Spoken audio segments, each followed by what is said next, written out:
बातमी कोल्हापूरमधून कोल्हापूरच्या कागल तालुक्यातल्या कथित लव्ह जिहाद प्रकरणी संबंधित मुलीच्या पालकांच्या स्वाधीन तिला करण्यात आलेला आहे। संबंधित मुलीचे समुपदेशन केल्यावर मुलगी पालकांसोबत जाण्यास तयार झाली आहे।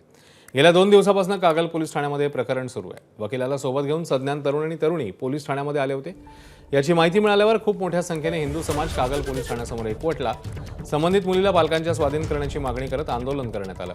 शेवटी पोलिसांनी मुलीचं समुपदेशन केलं आणि तिच्या पालकांच्या स्वाधीन तिला केलं। त्यामुळे कागल पोलीस ठाणे आणि कागल शहरातलं तणावाचं वातावरण सध्या निवळलंय। संबंधित मुलीने तरुणाच्या विरोधात तक्रार दिल्यावर पुढील कारवाई होईल असं आश्वासन पोलिसांनी ग्रामस्थांना दिलंय। मुलगीची इच्छा त्या मुलासोबत राहण्याची असल्यामुळे आपण तिचं काउन्सिलिंग करण्याचा प्रयत्न केला। तिच्या आईवडिलांनी पण काउन्सिलिंग करण्याचा प्रयत्न केला, तर ती तिच्या हाताला पेटून राहिली, हाताला धरून राहिली। त्यामुळे तिला आपण पुढच्या दृष्टीनं निरीक्षण गृहात ठेवलेलं होतं। परंतु आईवडिलांची मागणी आणि तिच्या काउन्सिलिंग झाल्यानंतर ती आज पुन्हा आईवडिलांच्या सोबत गेलेली आहे। तिला आईवडिलांच्या रीतसर ताबा देण्यात आलेला आहे। त्यानंतर त्या मुलीने पुढच्या कोणत्याही टप्प्यामध्ये येऊन जर तिची काही तक्रार असेल तर पोलीस त्याच्यावर नेहमी नक्कीच तक्रार दाखल करणार आहेत। सध्या माझं सगळ्यांना आव्हान आहे की या विषयामध्ये मुलीची तक्रार आल्यानंतर पुढची कारवाई करण्यात येईल।